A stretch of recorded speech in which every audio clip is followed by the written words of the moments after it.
It's been a sombre day across Israel as the nation marks 2 years since the October 7 terror attacks carried out by Hamas. 1,200 Israelis were killed that day, while 250 others were taken across the border into Gaza and held hostage. Tel Aviv continues to pound Gaza as it attempts to seize control of the Strip, resulting in more than 67,000 Palestinian deaths since the war began. Despite a brief ceasefire between the two sides this year, there is renewed hope of an end to the war in the Middle East.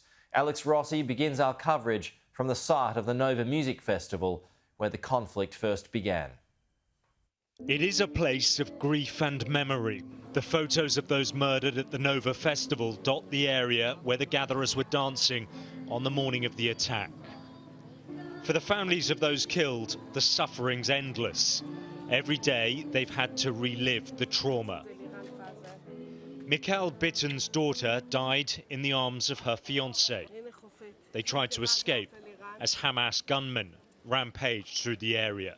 After they found them together, dead, Eliran covered her.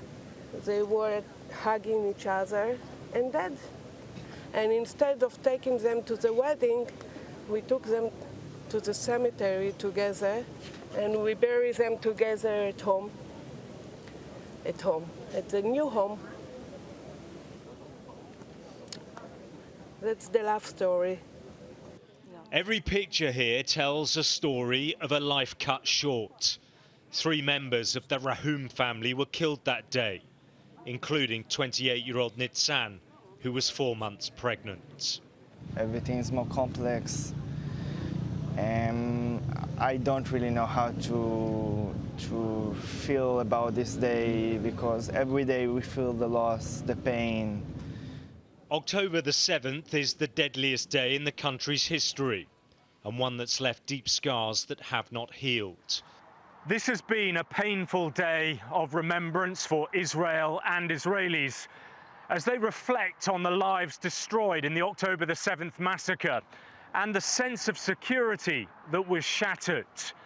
But it's also the 2nd anniversary of the military campaign that followed, and the battle, the fighting inside Gaza, is still raging. We can see massive plumes of smoke on the horizon from explosions, and much of the enclave lies in ruins. The ferocity of Israel's response has been brutal. Gaza's been pounded for the last 24 months, leading to accusations that Israel is committing genocide. It denies those allegations, but the suffering of the population is clear. The conflict has been a catastrophe for the Palestinian people, whose history is already a story of sorrow and loss. My whole life has changed. The war imposed on us is utterly unequal and unjust, with tons of explosives dropped on unarmed people with no means of defense. The media may frame it as a war against Hamas, but in truth, it is being waged against the Palestinian people. Negotiations to end the war and bring back the hostages continue, but the consequences of October the 7th remain unresolved.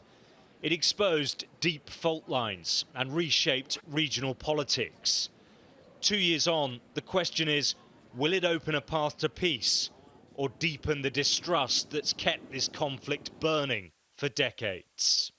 Alex Rossi, Sky News, Southern Israel.